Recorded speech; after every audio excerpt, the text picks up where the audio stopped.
All right, we are going to talk about footer design, and this is going to be possibly the last portion of kind of like the component-based section of this course, where we're taking a look at just individual elements here on desktop and figuring out how to design them. So when it comes to a footer, essentially it's a form of a navigation. So somebody scrolls down, they no longer have access to the top navigation unless of course it's a sticky navigation up top. And what's commonly found in a footer is sometimes the branding, although not often. And what I mean by branding is like there could be the logo down there. Also, it could be a primary navigation that's simply repeated up top, and or a secondary navigation with links to other pages of lesser importance. Sometimes you'll also find terms of service and privacy policy as well, along with a copyright. And so let's go ahead and get started. So here, I'm going to make this file available right here. Everything as you see, it's just a skeleton UI. And this is just to give us something that's quick and easy to give us context for the footer or the variety of footers that we're going to design. And so the purpose of this video is not just to show you and tell you what a footer is, but it's also to show you a lot of different layout options and just the most common options that you see in terms of layouts and the structure of a footer. So the first one we're going to do is going to be the most simple footer. And objectively speaking, you can't necessarily say that just because it's simple, it's not as good, or if it's really simple, it's always going to be better. It's really situational dependent. So we're just going to assume that we're going to repeat whatever is up here, these the fictional nav items up here. And we're just going to repeat them right here. We're also going to have a privacy policy and a terms of service and a copyright type at the bottom. And we're just going to simply center all of that stuff. So with the type tool, let's just go ahead and we'll have a home. And right now, looking at the size, this is at 18. We'll leave it 18. We'll also leave it at Roboto, and we'll leave it bold as well. All right, so next up, we'll duplicate that.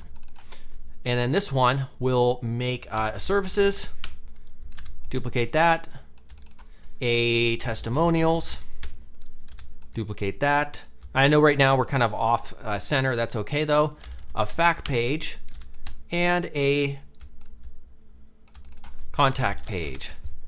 All right, so we're gonna take all these, just temporarily group them up and center them. Control-Shift-G will ungroup, by the way. And let's also make this, this one will be the obvious currently selected page. So we'll do that just by changing the color to the primary color right here. All right, so next up, we'll have a terms of service and privacy policy. So let's, we'll duplicate this one here in the center.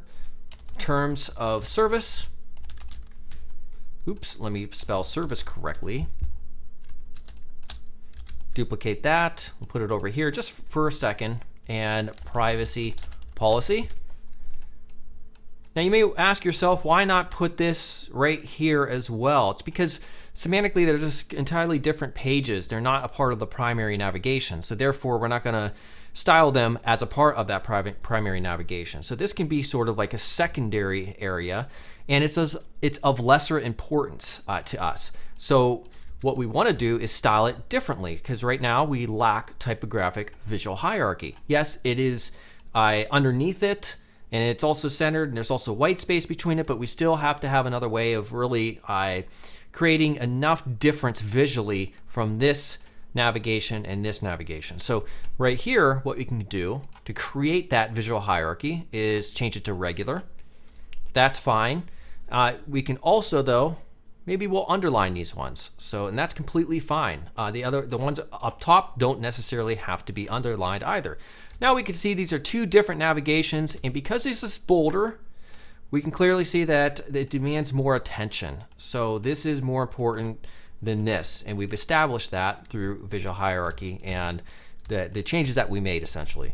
You can also make this maybe 16, so it's even just a tad bit smaller. All right, and maybe we can move these a little bit closer.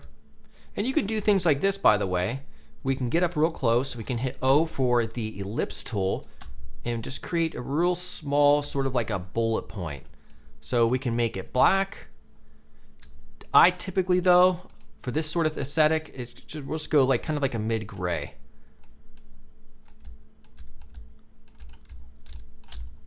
Now we could take these, Control G to group, center it, and then Control Shift G to ungroup them.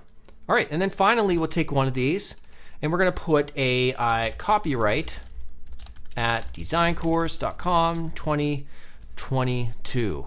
And then what we can do is get rid of that underline because it's not an actual link.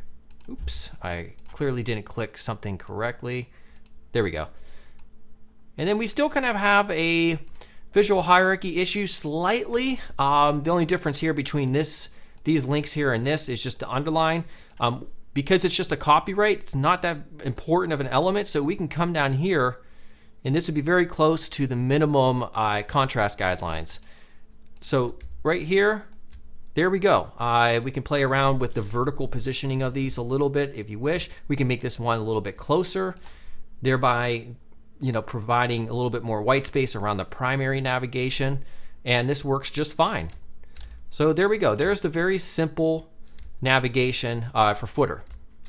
All right, so let's take a couple different looks at some other variations that we can work with just this specific design here. Now, sometimes if you want, you can create a divider or a line separator. So we could go like from here to here, and we'll position it kind of right in the center of this element and this element. And I don't really like having high contrast borders or line separators like this. So instead I like to go pretty low with the contrast. Right around there works well. And this is fine. It kind of just provides a little bit more structure. It's not to say that this one is objectively better than this one. It's just one of those things that kind of falls into the realm of subjectivity and personal preference. You could also, for instance, extend this all the way out. This would be fine as well in that context. And then also, if we want to provide a little bit more structure,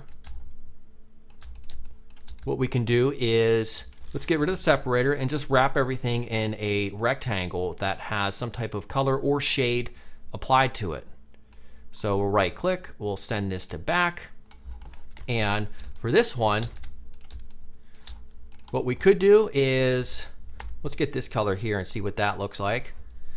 So you could potentially just do something like this, or we can create a second element or a second container just for, I'm gonna hit Control D to duplicate that, just for this navigation right here, and then we can come up just a slightly lighter.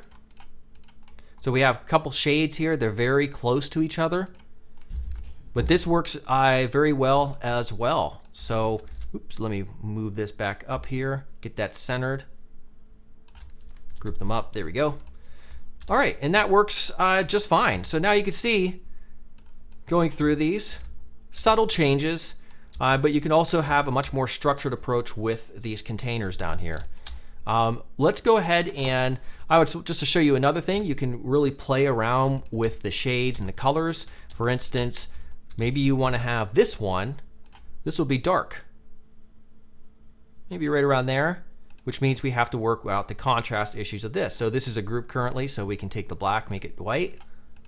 We can also take this here and push this up kind of just in opposite from where it was over here. It'll be like right here. And that works as well.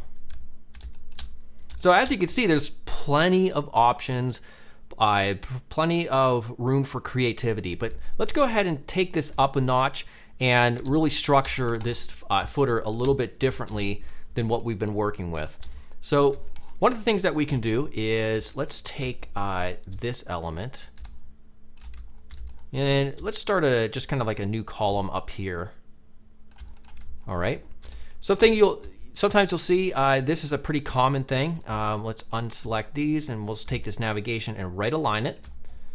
And then we'll take the branding down here. Now, in this case, it looks kind of strange because it's not a very long page with much content. But typically speaking, you'll have a lot of scrollable content. And then in that sense, it does make sense to reinforce your brand by showing the logo in the footer. You don't have to, but it's something that you can choose to do. Taking this a step further, just again to play around with color and to show you what things look like, we can take this and just make it a shade darker or lighter. In this case, we can go maybe a little bit darker or a little bit lighter here. And then we'll take all these elements. And again, if this is a real situation, you would be using components like we already discussed in the navigation section of the course. And this here works pretty decently as well. And if you wanted to increase the contrast with this orange in this color, you could actually create a background behind this one, which would make it darker if you made the background element darker. In fact, let me just show you. We can duplicate that. Go right there, and then just make this perhaps darker. And that works as well. All right, so what else can we do? Let's start adding more information, because right now we've only been dealing with the same content across all of these iterations. So let's go ahead and duplicate this. And for this one, let's add an actual address. Sometimes you'll see the address of a physical storefront or wherever this business is located, along with a company name. So let's try to do that.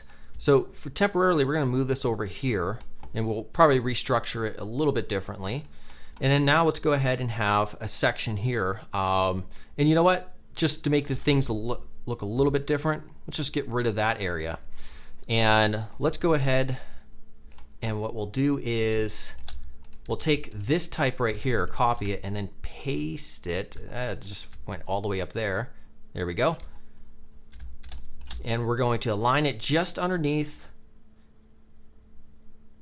the logo. And also, given that this is right here, we can probably take both of these and move them up slightly. There we go. And so now we can add some type. So designcourse.com. Let's make this white. Let's also make it bold. There we go.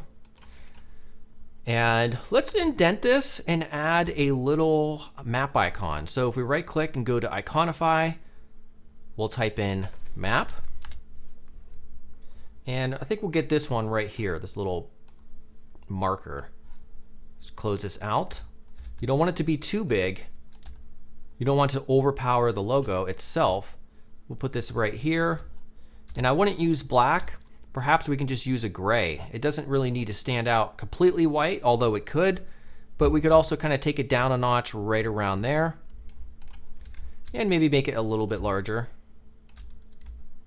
All right, and also get this lined up. If we hit Shift R for a second here, and get our guide right there and move this right there. There we go, perfect. All right, so now Shift R again to get rid of those. We can duplicate this, and we're going to have the actual address. Now we need to create a visual hierarchy, typographically speaking, between the address, which will consist of 3 lines, and then just this right here, the business name. So what we'll do is make this regular, and we can also reduce the contrast slightly. So now we can put in something like 481 Turning Lane. Let's see, Beverly Hills, CA for California, 90210. And then let's see, we can also have, United States. Now, one thing I don't like is how close the letter spacing is, so we can stand to separate that out a bit more. All right, so I think if we look at this at about 100%, if we just go to 100, I think this map icon is a little bit too small. So what I'll do is just increase it. Shift R, make sure we're lined up, and we are.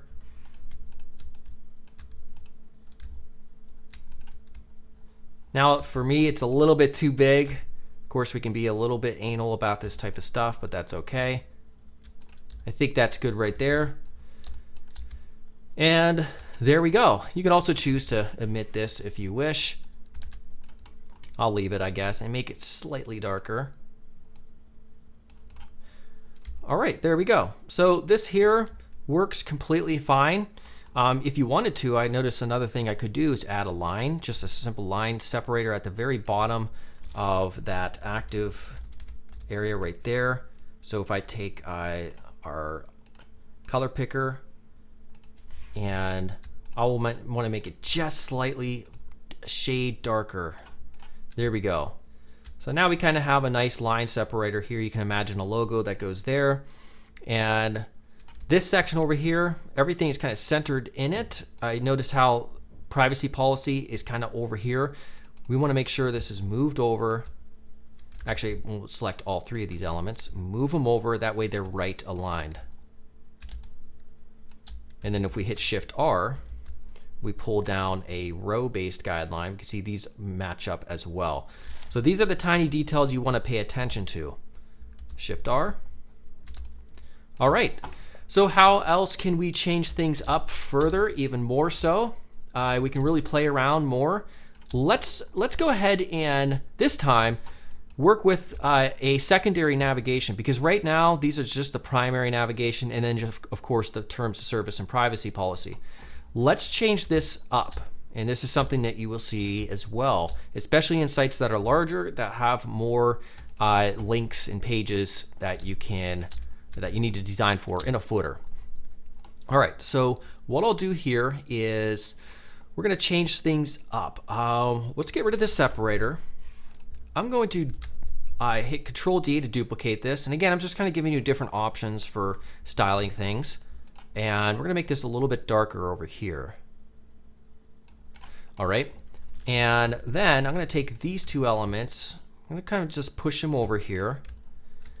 And we're gonna change services to a different title called community. All right, so community now, here, let's move this over. What we'll do is hold Alt and get right in the middle there. There we go.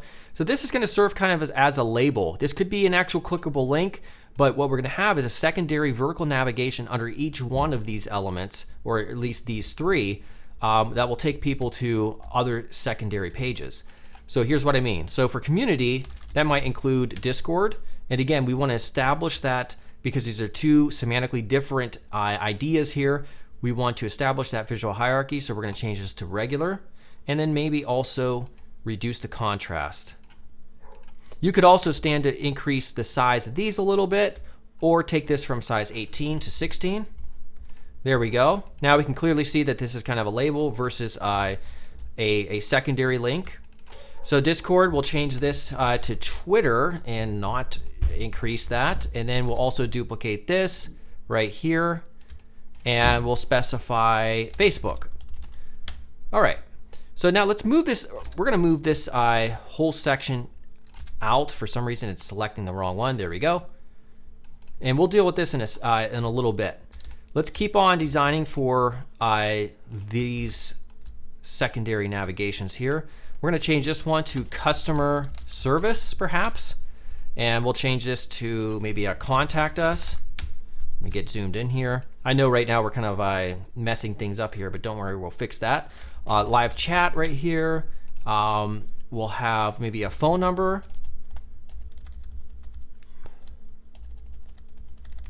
Right here. And then we can even indent this. So you can put icons and stuff like that inside of here. So I have this off screen on my other monitor. You can use Iconify. That's what I used for this one. I just typed in phone and situate that right here. All right, that's completely fine. And then also, maybe we'll do one more and just kind of put Skype, although that kind of doesn't make sense because you would probably put that over here, but no big deal. And then we can move these around so that we have equal white space between them. Let's see here. Let's take all of these, kind of just move them. We'll move this over here and then this over here. All right, so this one's going to be resources. And we'll change this one. We'll leave it at contact for now. Now we do have an issue where it's kind of extending beyond. And we can fix that in a second. In fact, actually we'll fix it right now. We'll take all this, deselect that background, and move this over. All right, so then We can have just a few more. I'm not going to customize the rest of these. We can just pretend that this is resource links right here. All right. And then what we can do is extend the frame down further so that we have more space. Maybe move this down and then take our frame again. We're going to want a little bit more white space than that. All right, so we'll take this, put it inside of the frame, center that up, and then change this to black. This one needs to be a little bit darker. Or actually, that's just a little circle, so it doesn't matter too much. And this one is darker right here. All right, and there we go. So this is a great example, and I probably would want to get rid of that, make it a little bit more simple. Yeah, this is a great example of a secondary navigation. I kind of don't like how close the nav is to the top here. Maybe just move this down a bit. There we go. I have a little bit more white space above it. And yeah, this works here pretty fine. It's pretty solid looking. All right, so what else could we do? Well, just to experiment a little bit more with color really quickly, or shade rather in this context, we can duplicate this, grab the bottom one, bring it down, and change this to a different shade. Make it darker perhaps. Maybe right around there. We'll select this, of course, make these fixes again, and this will go up. All right, and there we go. That's another option that you could use. Completely, a lot of this stuff is completely, especially with the footer, is just based on subjective preferences. So there we go. Quite a little bit of a long video just on the topic of footer design, but I really wanted to show you that footers come in all shapes, sizes, colors, and you could definitely experiment with adding actual color here because we're working with gray tones for the most part, but they can certainly be based on color. In fact, I wasn't planning on doing this, but we'll take this one and let's just try to add color to one of these. So let's Alt Shift and move that down to duplicate. So yeah, let's say for instance we had like a blue, maybe a desaturated blue sort of color scheme. So what we can do is move our hue slider here to around the blue. Maybe I'm just gonna randomly choose this color right here. It's 313B44. We'll take this one and grab the color picker. We're gonna use the same color, but then just slightly change it up. And then also do the same thing here. Actually, let's get this color here. If we're gonna stick and be consistent with what we were doing. You could do that. Or we could come pretty light. Like maybe we'll do something different. And then of course, once again, we'll do this thing where we're changing things up. This time we'll want to grab this color and maybe desaturate it, make it pretty dark. And then finally, this element, we can do the same thing. Come around here, and then it works pretty well. And there you go. That's how you might create a colorized footer. All right, so hopefully you now understand that you have a lot of options for the footer, and going forward we're going to have a couple tests, and then we're going to do a challenge where we tie in a few of the sections that we've been learning here in the video portion so far all together.